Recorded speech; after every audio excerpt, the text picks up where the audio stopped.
ഞാൻ ആ ഭാഗത്തേക്ക് പോവുകയല്ല. ദുർബലമാണ് കേരളത്തിൽ ഇസ്ലാമിന്റെ മറുപുറത്തുള്ളവ. കദാലിക ജഅൽനാ ലികുല്ലി നബിയ്യിൻ അദുവ്വാ. എല്ലാ കാലത്തും എല്ലാ പ്രവാചകന്മാർക്കും ഐഡിയോളജിക്കൽ അതറുണ്ടാകുമെന്ന് പരിശുദ്ധ ഖുർആൻ. ഇതൊക്കെ ഖുർആൻ നേരത്തെ പറഞ്ഞതാണ്. വകദാലിക ജഅൽനാ ലികുല്ലി നബിയ്യിൻ അദുവ്വാ. എല്ലാ നബിക്കും ഐഡിയോളജിക്കൽ അതേഴ്സ് ഉണ്ടാകും. ശയാത്തീനൽ ഇൻസി വൽ ജിന്നി യൂഹി ബഅദുഹും ഇലാ ബഅദ്. അവരൊക്കെ പിശാചുക്കളും മനുഷ്യരും തമ്മിലുള്ള കമ്മ്യൂണിക്കേഷൻ ഫലമായിട്ടായിരിക്കും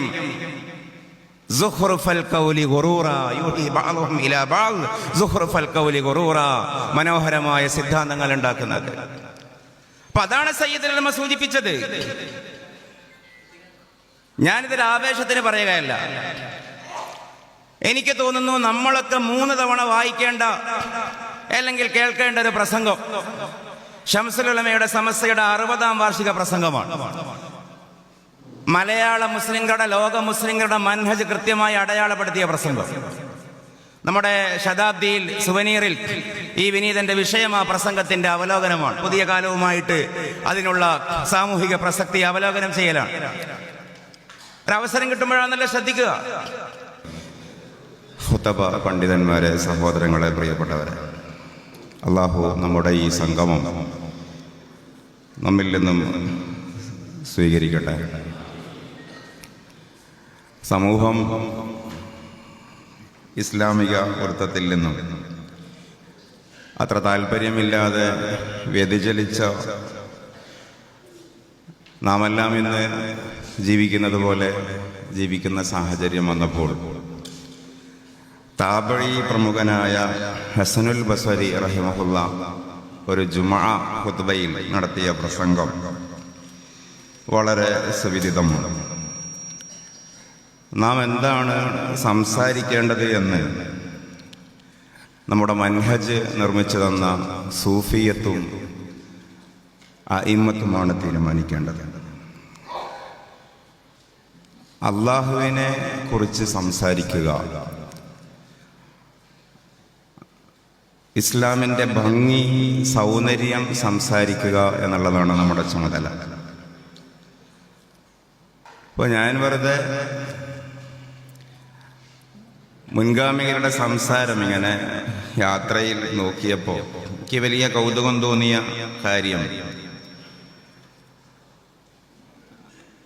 അവരൊക്കെയും അതത് കാലത്ത് ഒരുപാട് സാമൂഹികമായ, രാഷ്ട്രീയപരമായ വിഷയങ്ങളുണ്ടായിട്ടും ഉമ്മത്തിനോട് സംസാരിച്ചത് അള്ളാഹുവിനെ സംബന്ധിച്ചാണ്.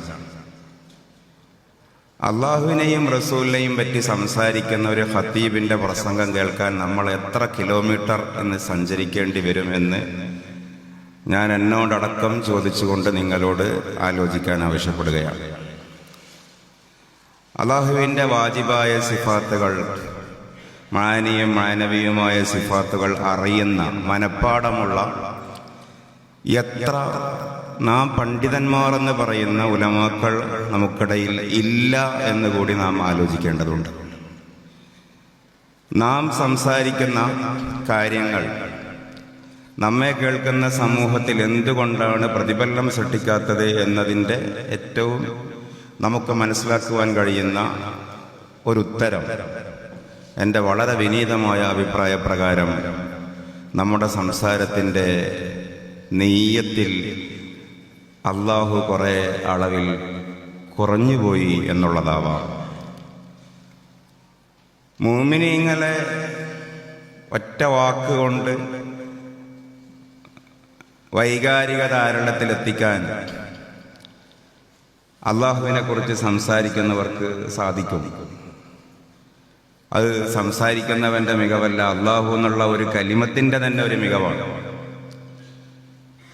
അതുകൊണ്ട് സമൂഹത്തിൽ കൂടുതൽ അള്ളാഹു ബോധം, അള്ളാഹുവിനെ സംബന്ധിക്കുന്ന അറിവ് അതുണ്ടാക്കുക എന്നുള്ളത് തന്നെയാണ് നമ്മുടെ ചുമതല.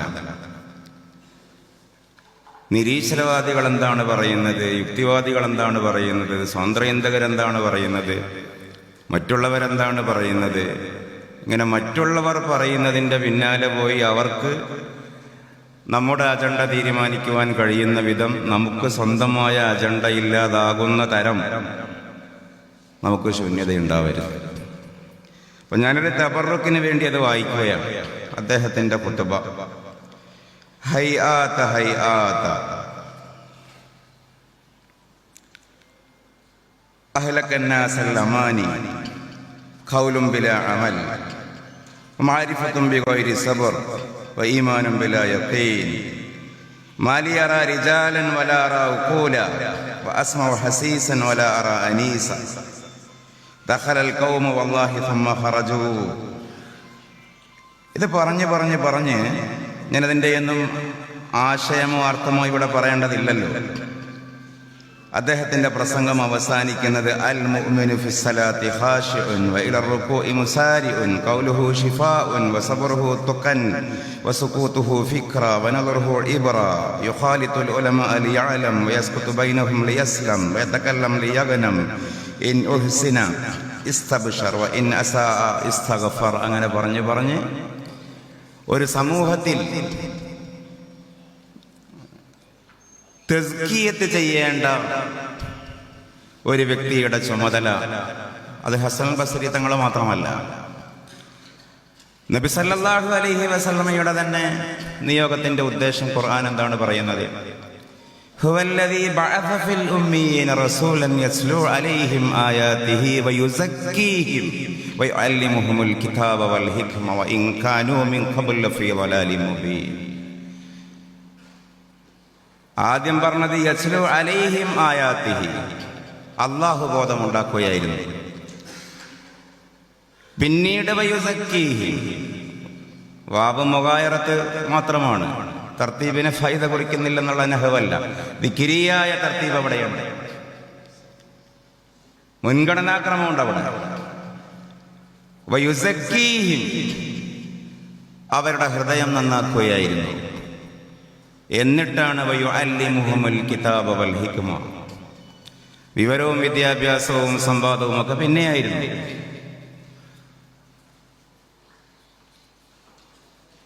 ഞാനത് ആക്ഷേപസ്വരത്തിൽ പറയാൻ അർഹനുമല്ല. പക്ഷേ നമ്മുടെ ദഅവത്തിന്റെ മൻഹജ് സൂഫിയത്തിന്റെ മൻഹജാകുമ്പോൾ മാത്രമേ അത് സമൂഹം കേൾക്കാൻ പോലും തയ്യാറാകും.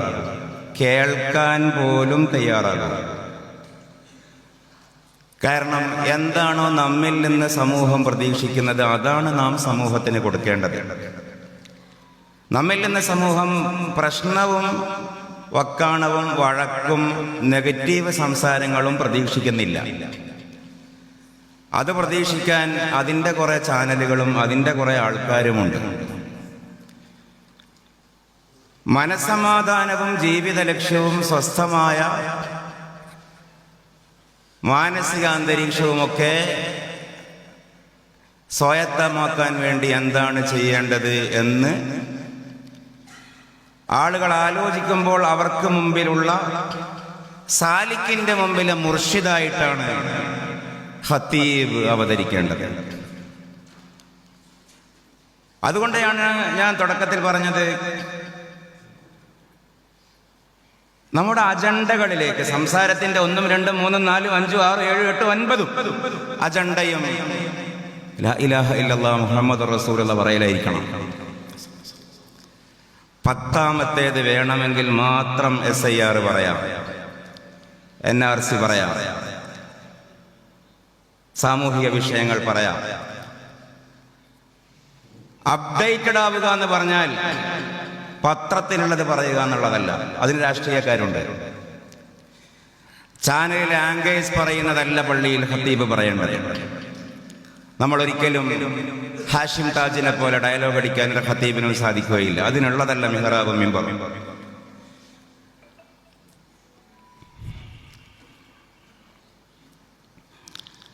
ധർമ്മപ്രഭാഷണം എന്നാണ് ഹിന്ദുക്കൾ സന്യാസിമാരുടെ സംസാരത്തിന് കൊടുക്കുന്ന തലക്കെട്ട്, ധർമ്മപ്രഭാഷണം. അതിനെ ചുറ്റിപ്പറ്റി കുറെ ആളുകളുണ്ടാവും. കൺവെൻഷണൽ സ്പീച്ച്, അതിനെ ചുറ്റിപ്പറ്റി കുറെ ആളുകളുണ്ടാവും. നാം ഈ ആത്മീക ധർമ്മപ്രഭാഷകരാണ്. ആത്മീക ധർമ്മപ്രഭാഷകരാണ്.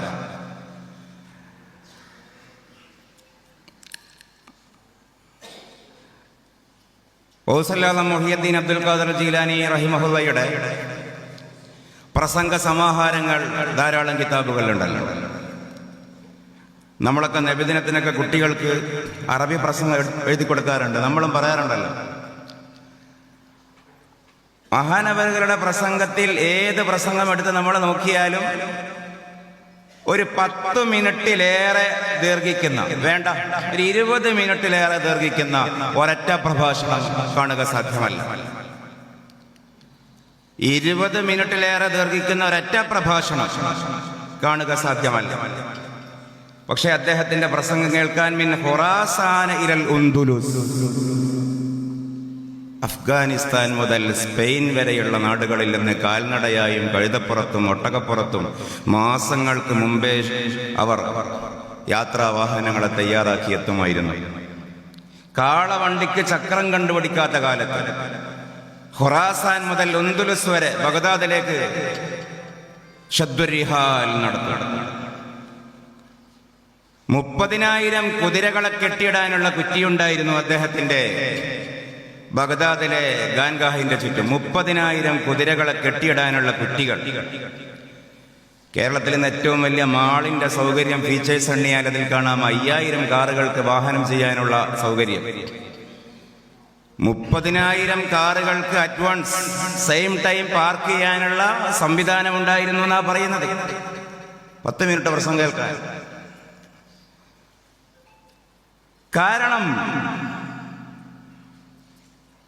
അവര് സംസാരിച്ചിരുന്നത് മിൻ സമീമിൽ ഖൽബ്, അതായിരുന്നു. പറഞ്ഞതിലേറെ പറയാതെ വിട്ടതായിരുന്നു. ഭാഷയായിരുന്നില്ല പ്രധാനം, ഭാവമായിരുന്നു പ്രധാനം. രാഷ്ട്രീയത്തിലല്ലേ നന്നായി ഒച്ചവെച്ച് സംസാരിക്കാൻ കഴിയുന്ന ആളുകൾക്ക് കൂടുതൽ മാർക്കറ്റ് ഉണ്ടാവേണ്ടത്? അത് ആത്മീയതയിലാണോ? ഒരു ഖതീബിനെ മഹലിൽ നിയമിക്കുമ്പോൾ പറയുന്ന ക്വാളിഫിക്കേഷൻസ് തന്നെ എന്താ? നന്നായി സംസാരിക്കാൻ അറിയണം. എന്റെ ആലോചന ചിലപ്പോൾ തെറ്റായിരിക്കാം, നിങ്ങൾ തിരുത്തി തന്നാൽ തിരുത്താൻ ഞാൻ 101 വട്ടം തയ്യാറാണ്. പക്ഷെ എന്റെ അഭിപ്രായം എനിക്ക് പറയാതെ തരില്ലല്ലോ. സംസാരിക്കാൻ അറിയാതിരിക്കുക എന്നുള്ളതും ഖതീബിന്റെ വലിയ യോഗ്യതയാണ്. നന്നായി പറയാൻ അറിയാം, പക്ഷേ ഖതീബ് തീരുമാനിക്കണം ഈ ആഴ്ച ഞാനൊന്നും മിണ്ടുന്നില്ല. 5 മിനിറ്റ് ഖതീബ് എന്തെങ്കിലും പറഞ്ഞാൽ നന്നായേനെ എന്ന് മഹല്ലുകാർക്ക് തോന്നണം. അതിനോട് ഇമ്പം സൃഷ്ടിക്കണം. എല്ലാ ആഴ്ചയും കടലാസുമായി നിൽക്കാൻ പാടില്ല. അദ്ദേഹത്തിന്റെ പ്രസംഗം കേൾക്കാൻ ആഗ്രഹം വരുന്നു എന്ന് മഹല്ലുകാർക്ക് തോന്നണം. സംസാരിക്കാതിരിക്കുക, അതാണ് വലിയ യോഗ്യത സംസാരിക്കുന്നതിനേക്കാൾ. ചിലപ്പോ മൗനം വലിയ താഴ്വത്താകും. ഞാൻ പരിമിതമായ സമയത്തിനകത്ത് കാട് കയറി പറയുകയല്ല. ഓരോ ആഴ്ചയും ആ ആഴ്ച നാട്ടിൽ നടന്ന തെറ്റുകളെ ലിസ്റ്റ് ഔട്ട് ചെയ്യാനുള്ളതല്ല പ്രസംഗവേദി. ഓരോ ആഴ്ചയും ഫേസ്ബുക്കിലും യൂട്യൂബിലും അവരവരുടെ നാടുകളിലും നടക്കുന്ന നമുക്ക് യോജിപ്പില്ലാത്ത ഇസ്ലാമിക രഹിതമോ വിരുദ്ധമോ ആയിട്ടുള്ള സംഗതികളെ ലിസ്റ്റ് ഔട്ട് ചെയ്തിട്ട് പ്രസിദ്ധപ്പെടുത്താനുള്ളതല്ല പ്രസംഗപീഠം. ഈ ആഴ്ച ഈ നാട്ടിൽ എന്തൊക്കെ നടന്നു അത് പറയലായിരിക്കരുത് നമ്മുടെ ഒരു ടോൺ.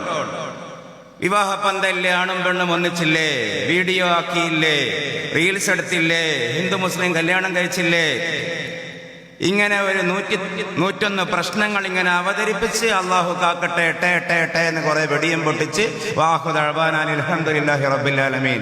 അത് മടുപ്പാണ്, അത് മടുപ്പാണ്. ഞാനൊരു കാര്യം മാത്രം ഈ ബഹുമാനപ്പെട്ട വേദിയോട് ചോദിക്കട്ടെ. എന്തിനാണ് മുഹമ്മദുർ റസൂലുള്ളാഹി സ്വല്ലല്ലാഹു അലൈഹി വസല്ലം മക്കയിലേക്ക് നിയുക്തനായത്? ധാരാളം ഹിക്മത്തുകളുണ്ട്, അതിന്റെ ഇല്ലത്തല്ല. ഇല്ലത്ത് പറയാൻ വല്ലാഹു യഫ്അലു മാ യശാ, എവിടെയും അവനയക്കാം. അതിന്റെ ഹിക്മത്തുകളിൽ പ്രധാനപ്പെട്ട ഒരു കാര്യം പറയുന്നത്, ഒന്ന് സിവിലൈസ്ഡ് ലൊക്കാലിറ്റിയുടെ സെന്ററാണ്. മെസപ്പൊട്ടോമിയൻ സംസ്കാരം, ഈജിപ്ഷ്യൻ സംസ്കാരം, ഇന്ത്യൻ സംസ്കാരം, ചൈനീസ് സംസ്കാരം, മായൻ സംസ്കാരം, യൂറോപ്യൻ പ്രാഗ് സംസ്കാരം, ഈ സംസ്കാരങ്ങളുടെ സെന്ററാണ് ഹിജാസ്. ഒരു മുറിയിൽ വിളക്ക് വെക്കുമ്പോൾ ഒത്ത നടുക്ക് വെക്കണം, അത് മുകളിൽ വെക്കണം. ആ ഒരു ലോജിക്കാണെന്ന് പറയാം. പക്ഷേ മറ്റൊരു കാരണം പറഞ്ഞത്, സ്വന്തമായ അജണ്ട സംസാരിക്കാൻ അന്ന് ഭൂമിയിൽ ഏറ്റവും സാധ്യമായ മണ്ണ് ഹിജാസ് ആയിരുന്നു. സ്വന്തമായ അജണ്ട സംസാരിക്കാൻ വേറെ തത്വശാസ്ത്രങ്ങളുടെ സ്വാധീനമില്ലാത്ത ഏക മണ്ണ് ഇന്ത്യയിലേക്ക് വന്നാൽ മനുസ്മൃതിയുടെ സംസ്കാരമാണ്. ചൈനയിലേക്ക് പോയിരുന്നുവെങ്കിൽ അവിടെ അന്ന് ഏറ്റവും വലിയ അബദ്ധത്തുൽ ഔസാൻ, അന്ന് ഏറ്റവും വലിയ ബിംബാരാധന ചൈനയിലായിരുന്നു. അന്ന് ഈ ഹിജാസിന്റെ തന്നെ വെളിയിലുള്ള മിഡിൽ ഈസ്റ്റിലേക്കൊക്കെ പോയാൽ, വേറെ പ്രവിശ്യകളിലേക്ക് പോയാൽ, അവിടെ നസാറ തത്വസംഹിതയും ഈ പറയുന്ന യഹൂദ തത്വസംഹിതയുമാണ്. മുകളിലോട്ട് യൂറോപ്പിലേക്കും തുർക്കിയിലേക്കും പോയാൽ അവിടെ അരിസ്റ്റോട്ടലിന്റെയും പ്ലാറ്റോയുടെയും എപ്പിക്രസിന്റെയും ഗാലന്റെയും തത്വസംഹിതയാണ്. ആഫ്രിക്കയിലേക്ക് പോയാൽ പ്രത്യേകിച്ച് ആകാശം പണിഞ്ഞാൽ ഭൂമി താങ്ങട്ടെ വാദികളുമാണ്. അവർക്കൊരു കാഴ്ചപ്പാടേ അതുമില്ല. അപ്പോൾ പിന്നെ പ്രത്യേകിച്ച് ഒരു ആദർശമോ തത്വസംഹിതമോ ഇല്ലാത്ത പ്ലെയിൻ ഭൂമി അത് ഹിജാസ് ആയിരുന്നു. അറബികളാകട്ടെ ധീരന്മാരും വ്യാപാരികളും യാത്രക്കാരും അതുമായിരുന്നു. മനപ്പാടമാക്കാൻ നല്ല ശക്തിയുള്ളവരുമായിരുന്നു. അറേബ്യയിലേക്കല്ലാതെ വേറൊരു പ്രദേശത്തേക്കായിരുന്നു അന്ത്യപ്രവാചകന്റെ നിയോഗമെങ്കിൽ 23 കൊല്ലം കൊണ്ട് നാം മാനുഷികമായി ആലോചിച്ചാൽ അള്ളാഹുവിന്റെ റസൂലിന് സാധിച്ചത് സാധിക്കുമായിരുന്നില്ല. ഇംതിനായിയായ ലവാണ്, മനസ്സിലാക്കാൻ പറയുകയാണ്.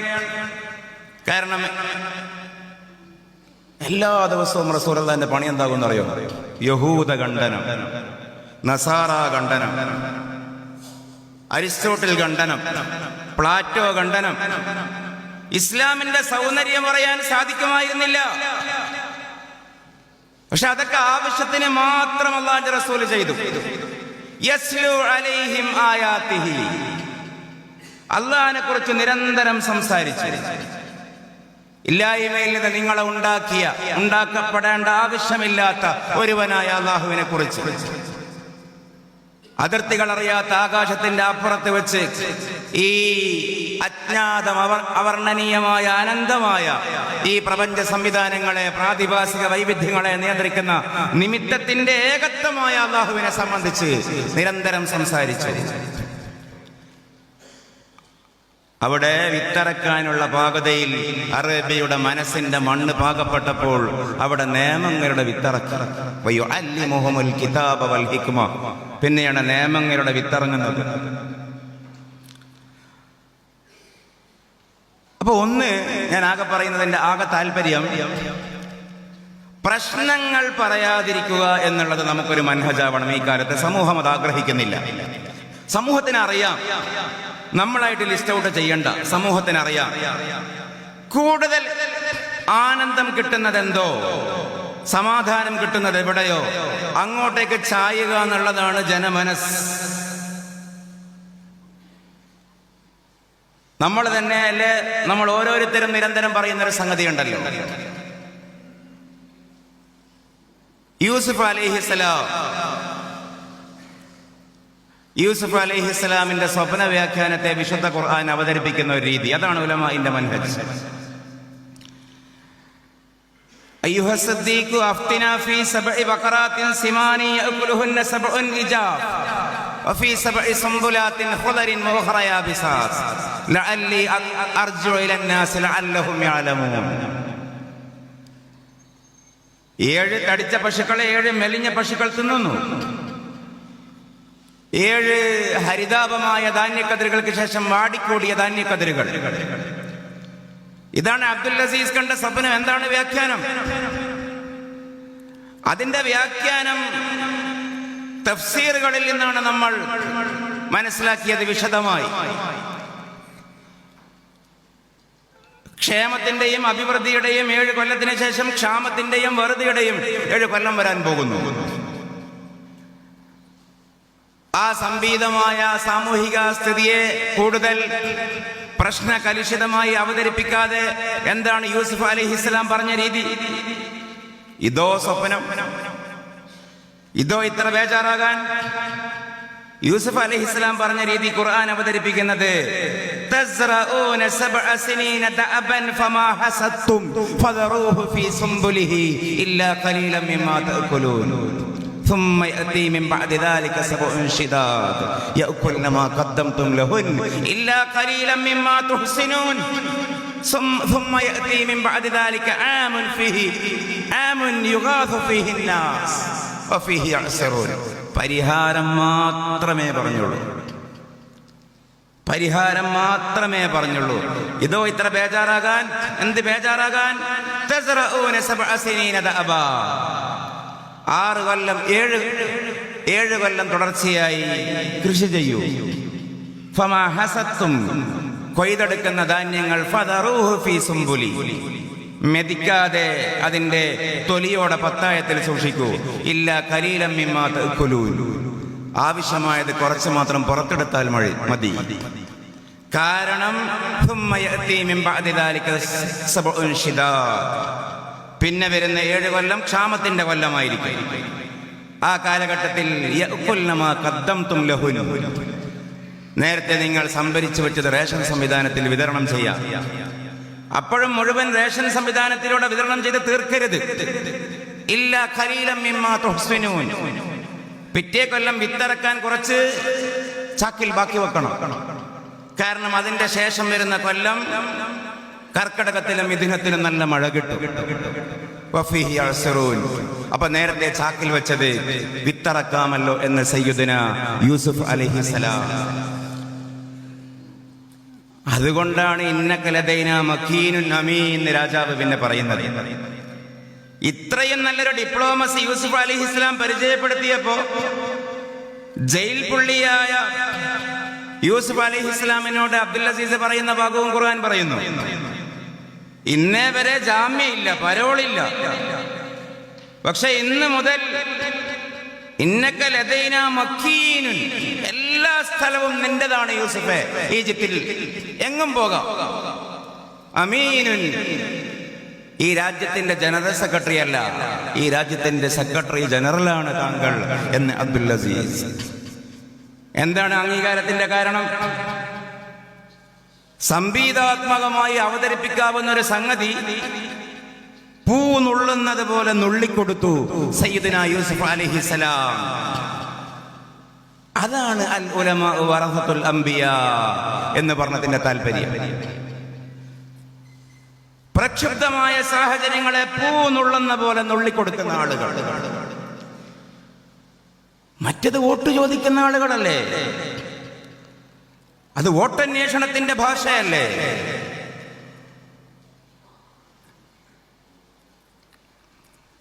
ഞാൻ ചുരുക്കുന്നു, അല്ലാഹുവിനെ പറ്റി തന്നെ നിരന്തരം പറയുക, ദീനിന്റെ വഴികൾ നിരന്തരം പറയുക, ഇസ്ലാമിന്റെ സൗന്ദര്യം നിരന്തരം പറയുക. ന്യൂട്രൽ ഓഡിയൻസ് നമ്മളെ കാത്തു നിൽക്കും. വിലയിരുത്തുന്ന നിഷ്പക്ഷ സമൂഹം നമ്മളെ കാത്തിരിക്കും. ആ ഖതീബിന്റെ പള്ളിയിലേക്ക് ഓട്ടോ വിളിച്ച ആള് പോകും. യാത്ര ചെയ്യുമ്പോൾ ട്രെയിനിൽ, ബസ്സിൽ ആ പള്ളിയിൽ ആക്കാക്കി ഇറങ്ങും.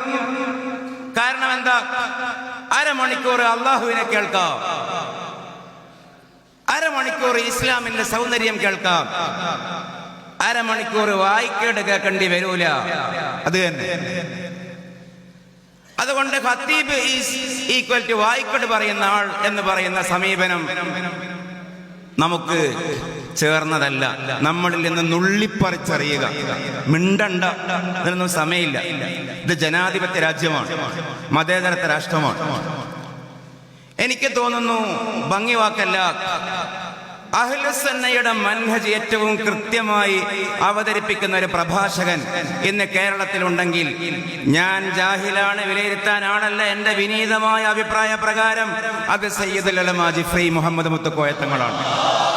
അത് ഈ തക്ബീറിന് പറഞ്ഞതും അല്ല, ഹഖൻ. കാരണം അത്ഭുതപ്പെട്ടു പോകാറുണ്ട്. മൻഹജ് എന്താണെന്ന് കൃത്യമായി അദ്ദേഹത്തിന് അറിയാം. ഞാൻ ഓർക്കുന്നത്, ഏതോ ഒരു സാമുദായികമായ പ്രശ്നം ഉണ്ടായ സമയത്ത് പത്രക്കാർ അദ്ദേഹത്തോട് ചോദിക്കുന്ന ഒരു ചോദ്യമുണ്ട്. മുസ്ലിം സമുദായം ഇത്രയും കലുഷമായ പ്രശ്നങ്ങൾ അഭിമുഖീകരിക്കുന്ന ഈ കാലത്ത് നിങ്ങൾ ഒറ്റക്കാണോ നിൽക്കുന്നത്? അതിന്റെ LDF UDFിലേക്കൊന്നും ഞാൻ എന്റെ സംസാരത്തെ കൊണ്ടുപോകുന്നേ ഇല്ല, എനിക്കതിൽ താല്പര്യവുമില്ല. പക്ഷെ അതിൽ സൂഫിയത്തിന്റെ മൻഹജ് സയ്യിദുൽ ഉലമ കൃത്യമായി ആ കോണിൽ പഠിച്ചു. എന്നിട്ട് പറഞ്ഞു, മുസ്ലിങ്ങൾക്ക് പ്രത്യേകം പ്രശ്നമോ? എന്താണ് പറഞ്ഞത്? അങ്ങനെയൊന്നില്ല. കലീമുല്ലാഹി മൂസ അലൈഹിസ്സലാമിന്റെ ഓപ്പണന്റായ റംസി സെക്കൻഡിനോളം പോരുന്ന, ഖലീലുല്ലാഹി ഇബ്രാഹിം അലൈഹിസ്സലാമിന്റെ ബദ്ധവൈരിയായ നമ്രൂദിനോളം പോരുന്ന, അള്ളാഹുവിന്റെ റസൂലിന്റെ പ്രതിപക്ഷമായ അബൂ ജഹലിനോളം, ഉത്ബത്തിനോളം, ഷൈബയോളം, വലീദിനോളം പോരുന്ന എതിരാളികൾ ഇന്ന് ഇസ്ലാമിന് ഇല്ല തന്നെ. ഇമാം ഗസാലിയോട് എതിരിട്ട ഇബ്നു റുഷ്ദിനോളം പോരുന്ന, അല്ലെങ്കിൽ അതിന്റെ മുമ്പിലുള്ള അരിസ്റ്റോട്ടലിനോളം, പ്ലാറ്റോയോളം പോരുന്ന ആളുകൾ ഇന്ന് ഇസ്ലാമിന്റെ മറുപുറത്തില്ല. ഇന്നുള്ളത് ദുർബലരായ ആളുകൾ. പ്രത്യേകിച്ചൊരു പ്രശ്നവുമില്ല.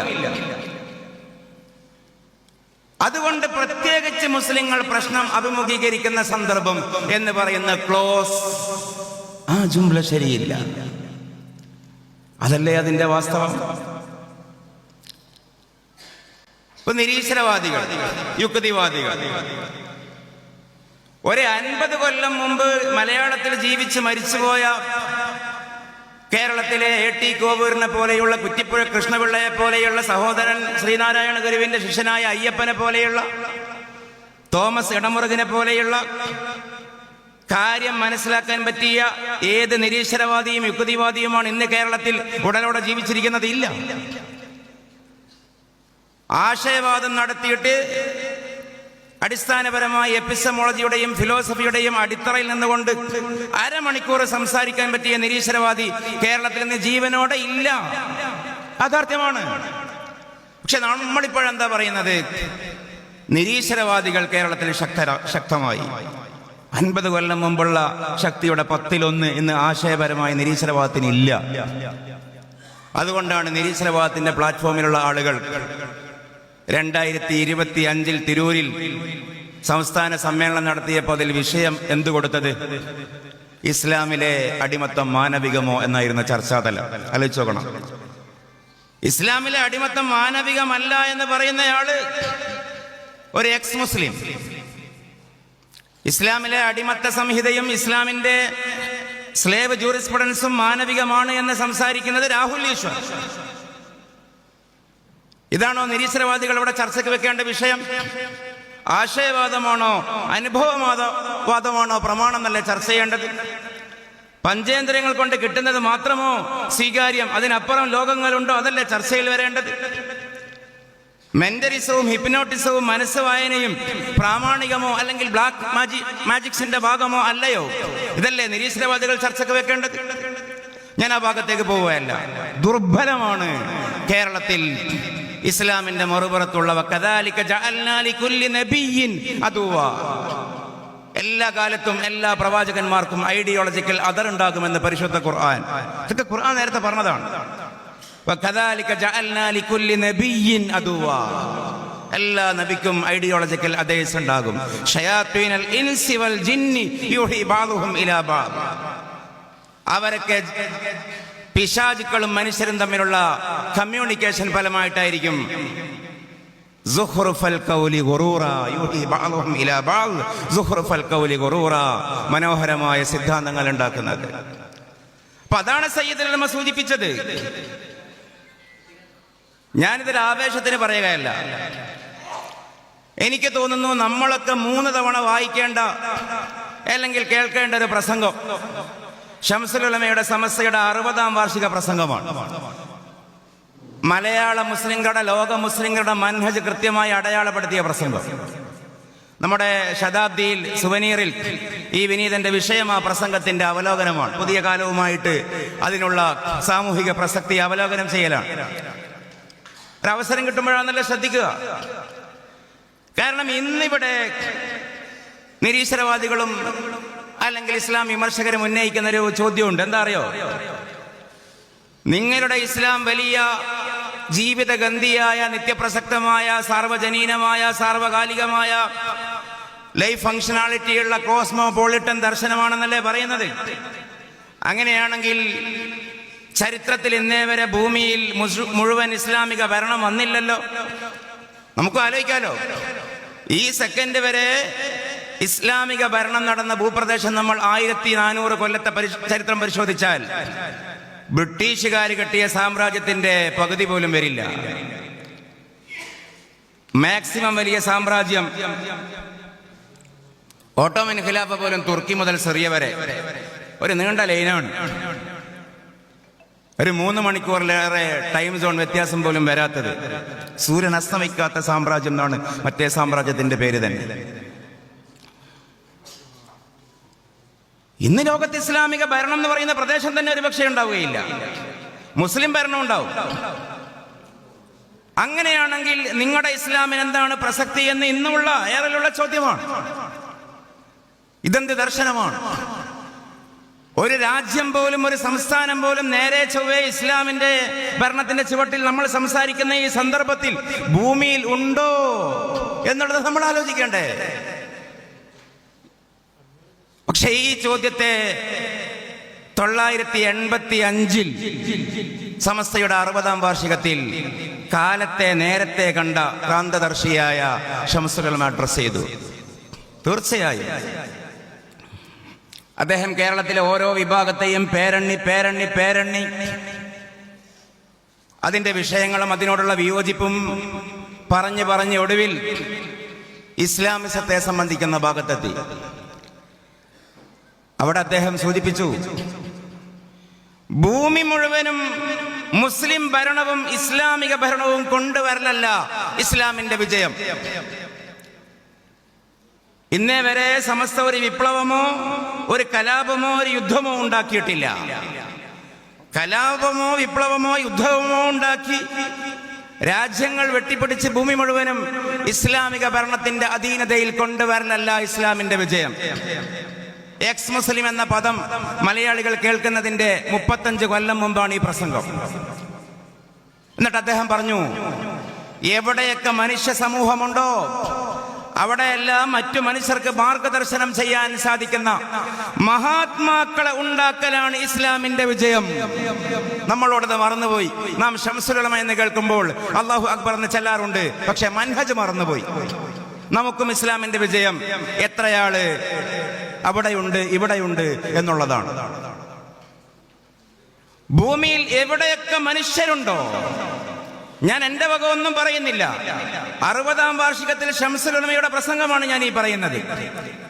എവിടെയൊക്കെ മനുഷ്യരുണ്ടോ അവിടെയൊക്കെ മറ്റു മനുഷ്യർക്ക് മാർഗദർശനം ചെയ്യാൻ സാധിക്കുന്ന മഹാത്മാക്കളെ ഉണ്ടാക്കലാണ് ഇസ്ലാമിന്റെ വിജയം. അതെന്നുമുണ്ട്.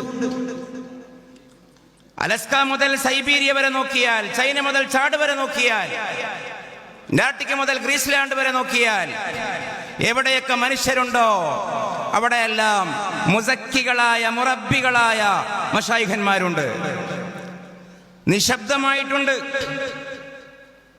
അത്തരം മഹാത്മാക്കൾ സമൂഹത്തിൽ ബാക്കിയാവലാണ് ഇസ്ലാമിന്റെ വിജയം എന്ന് പറഞ്ഞ ആ മഹത്തായ ആശയം. ആ മഹത്തായ ആശയത്തിൽ എല്ലാം പെട്ടു.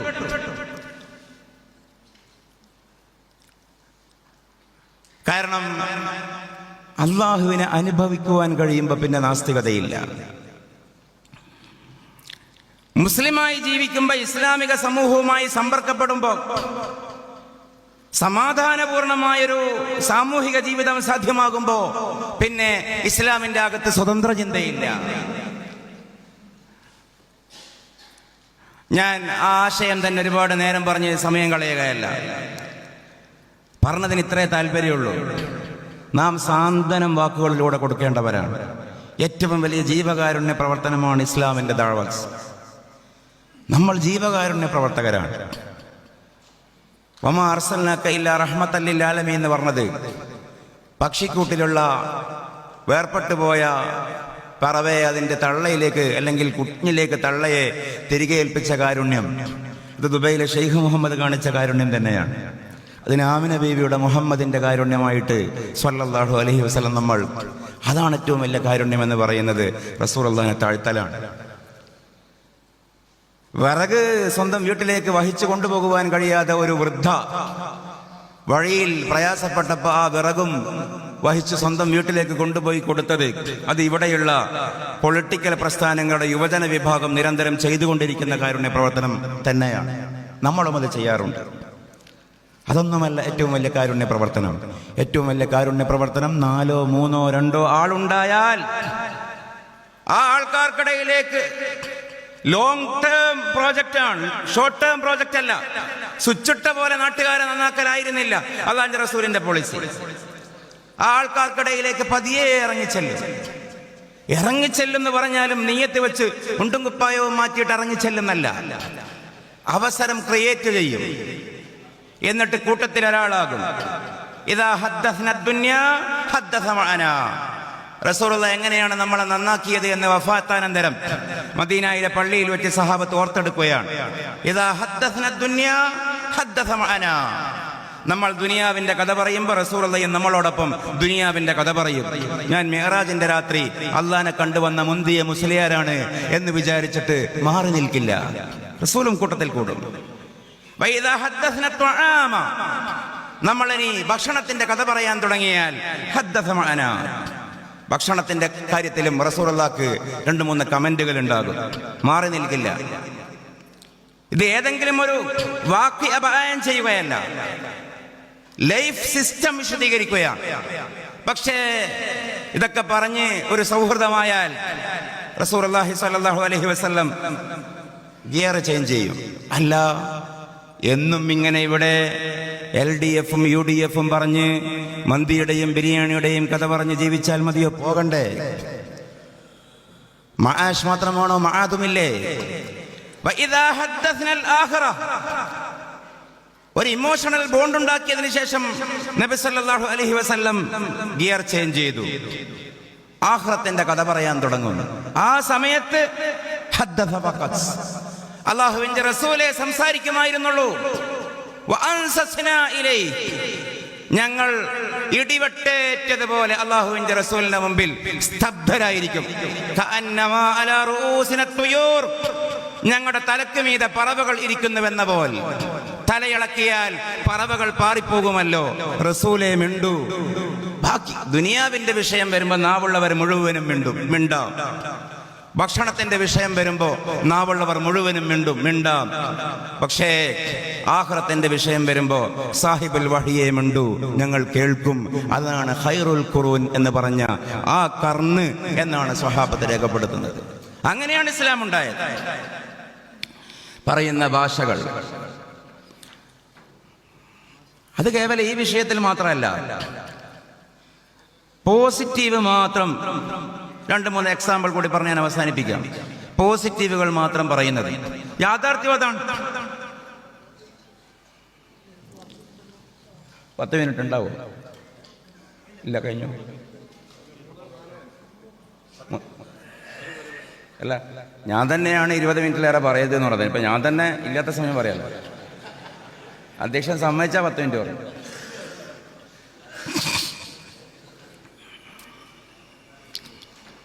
അല്ലാഹുമ്മ സ്വല്ലി അലാ സയ്യിദിനാ മുഹമ്മദ്. അപ്പോൾ നോക്ക്,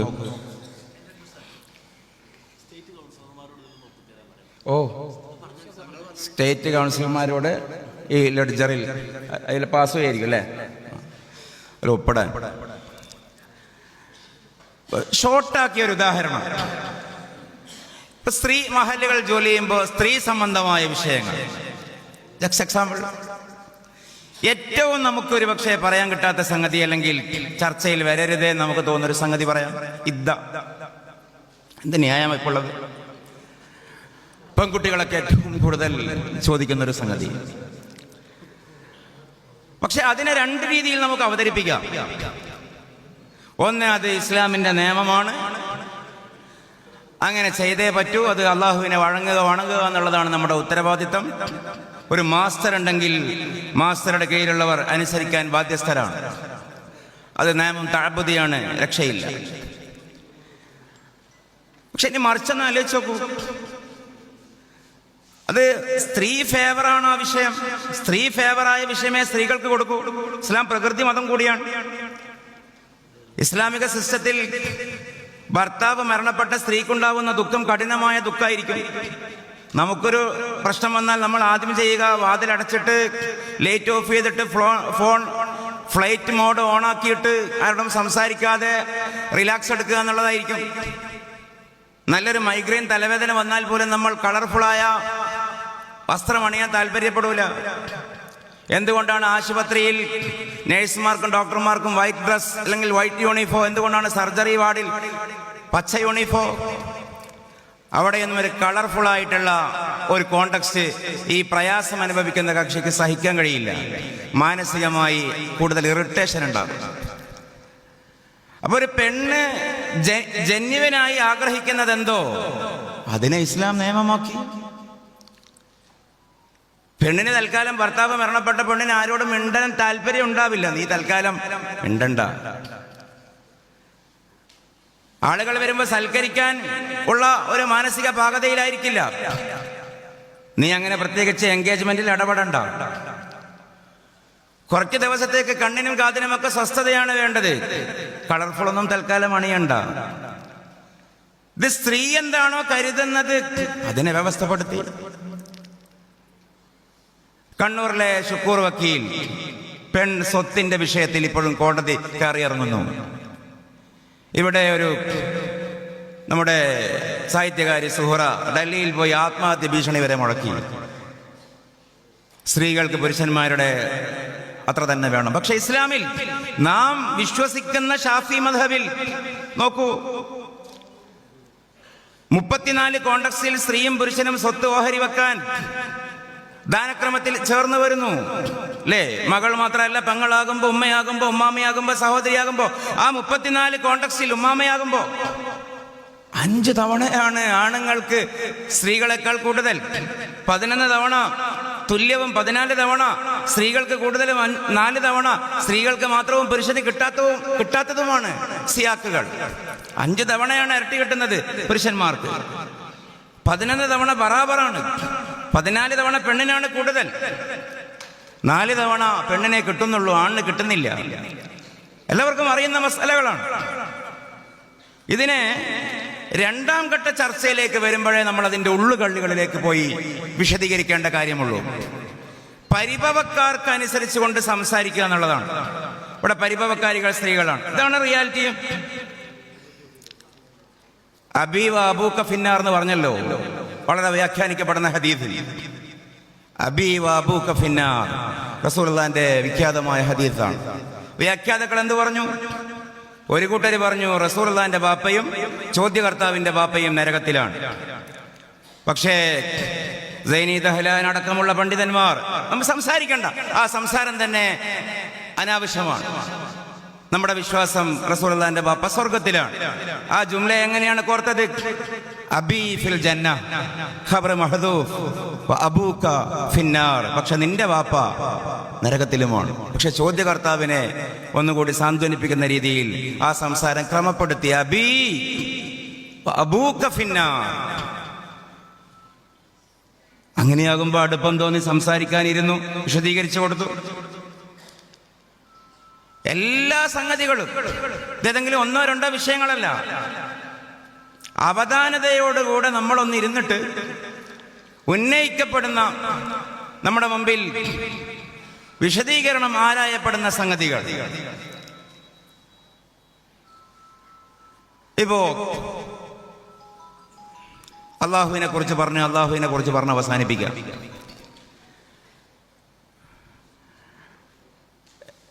ഇന്നലെയാണോ മെനിയാന്നാണോ ഞാൻ കാസർഗോഡ് ഉസ്താദ് ഉണ്ടായിരുന്നു നജാത്തിൽ.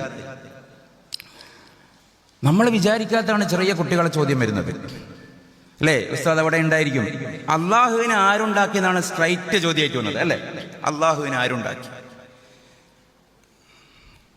വലിയ ചർച്ചയിലേക്ക് പോകണ്ട, അത് രണ്ടാം ഘട്ടമാണ്. ഉസൂലിന്റെ പ്രാധാന്യമാണ് ഞാൻ പറയുന്നത്. ഖുൽ ഹുവല്ലാഹു അഹദ് അല്ലാഹു സ്വമദ് ലം യലിദ് വലം യൂലദ് വലം യകുൽ ലഹു കുഫുവൻ അഹദ്. ഉണ്ടാക്കപ്പെടേണ്ടതില്ലാത്ത, മറ്റൊരാൾ സൃഷ്ടിക്കേണ്ടതില്ലാത്ത അള്ളാഹുവിനെ പരിചയപ്പെടുത്താനാണ് അള്ളാഹിന്റെ റസൂൽ വന്നത്. ഉണ്ടാക്കപ്പെടേണ്ട, മറ്റൊരാൾ ഉണ്ടാക്കേണ്ട പടച്ചവനെ കുറിച്ച് നമുക്ക് വേറെ സംസാരിക്കാം. അങ്ങനെ ഒരു പടച്ചവനെ ഞങ്ങൾ പറയുന്നില്ല. അതെന്ത് വർത്തമാനമാണ്? അതിതുപോലെയാണ്. ഡാവിഞ്ചി എന്ന് പറയുന്ന ചിത്രം വരച്ചത്, മൊണാലിസ എന്ന് പറയുന്ന ചിത്രം വരച്ചത് ഡാവിഞ്ചിയാണ്. പക്ഷെ എന്ത് ചോദിക്കാൻ ന്യായമില്ല. പക്ഷേ ഡാവിഞ്ചി ആരാണ് വരച്ചതെന്ന് ചോദിക്കോ? കാരണം വരക്കപ്പെടേണ്ട ചിത്രമല്ല ഡാവിഞ്ചി. മിറാജ് രാവിലെ കാറ്റ് എന്നുള്ള പാട്ട് പാടിയത് എരഞ്ഞോളി മൂസയാണ്. അപ്പൊ ഒരു കുട്ടി ചോദിക്കുന്നതാണ്, എരഞ്ഞോളി മൂസയെ ആരാണ് പാടിയത്? അതിന് ആലപിക്കപ്പെടാനുള്ള ഗാനമല്ല എരഞ്ഞോളി മൂസ. എല്ലാം ഉണ്ടാക്കിയത് അള്ളാഹുവാണ്. അപ്പൊ അള്ളാഹുവിനെ ആരാണ് ഉണ്ടാക്കിയത്? ഉണ്ടാക്കപ്പെടേണ്ട ആവശ്യമില്ലാത്ത ആളാണ് വാജിബുൽ വജൂദ്, ലം യലിദ് വലം യൂലദ്. നിങ്ങളുടെ ഖുർആൻ എന്താണ് ഇത്ര വലിയ പ്രത്യേകത? ആവർത്തിക്കപ്പെടുന്ന ചോദ്യം. വിശദാംശങ്ങളിലേക്കൊന്നും പോകണ്ട, ഞാൻ ഈ നുറുങ്ങേ പറഞ്ഞു പോകുന്നുള്ളൂ. ലോകത്തെ ഏത് ബുക്ക് ഫെയറിൽ നോക്കിയാലും എഴുത്തുകാരുടെ പേര് വലിങ്ങനെ ഉണ്ടാവും, കൃതിന്റെ പേര് ചെറുങ്ങനെ ഉണ്ടാവുള്ളൂ. വേൾഡ് ക്ലാസിക്കുകൾ നിങ്ങൾ ആലോചിച്ച് നോക്കൂ. 4 കെട്ട് എന്ന് ചെറുതായിട്ട് വരും, MT എന്ന് വലുതായിട്ട് വരും. വാർ ആൻഡ് പീസ് ചെറുതായിരിക്കും, ലിയോ ടോൾസ്റ്റോയിന്ന് വലുതായിരിക്കും, ആൽക്കമിസ്റ്റ് ചെറുതായിരിക്കും, പോളോ കൊയിലെ വലുതായിരിക്കും. കാരണം ഈ ഓതേഴ്സിന്റെ പേരിൽ വേണം ഇത് പോകാൻ. പക്ഷെ ലോകത്തെ ഒറ്റൊരു ക്ലാസിക് കൃതി, അതിന്റെ ചട്ടപ്പുറത്ത് ഓതറായ അള്ളാന്റെ പേരില്ല, റിപ്പോർട്ടറായ റസൂലുള്ളാഹിന്റെ പേരുമില്ല. അതിന്റെ ചട്ടപ്പുറത്തുള്ളത് ആ കൃതിയുടെ പേരാണ്, അൽ ഖുർആനുൽ കരീം. പക്ഷെ എല്ലാ കൊല്ലവും ബെസ്റ്റ് സെല്ലർ ഈ പുസ്തകമാണ്. ഇത് പുസ്തകം ആ സെൻസിലാണല്ലോ അവരെടുക്കുന്നത്, ഓതേഴ്സിന്റെ പേരില്ലാതെ. ഇനി വൈക്കം മുഹമ്മദ് ബഷീറിന്റെ ഫാൻസ് ഉണ്ട് കേരളത്തിൽ ലക്ഷക്കണക്കിന്. വൈക്കം മുഹമ്മദ് ബഷീറിന്റെ പുസ്തകത്തിന്റെ ഉള്ളിൽ വൈക്കം മുഹമ്മദ് ബഷീർ 2 തവണ വൈക്കം മുഹമ്മദ് ബഷീർ എന്ന് എഴുതിയാൽ നമുക്ക് കല്ലുകടിയായിരിക്കും. 3 തവണ MTയുടെ നോവൽ MTയുടെ വാസുദേവൻ നായർ എന്നുള്ള പേരെഴുതിയാൽ നമ്മൾ വായിക്കൂല.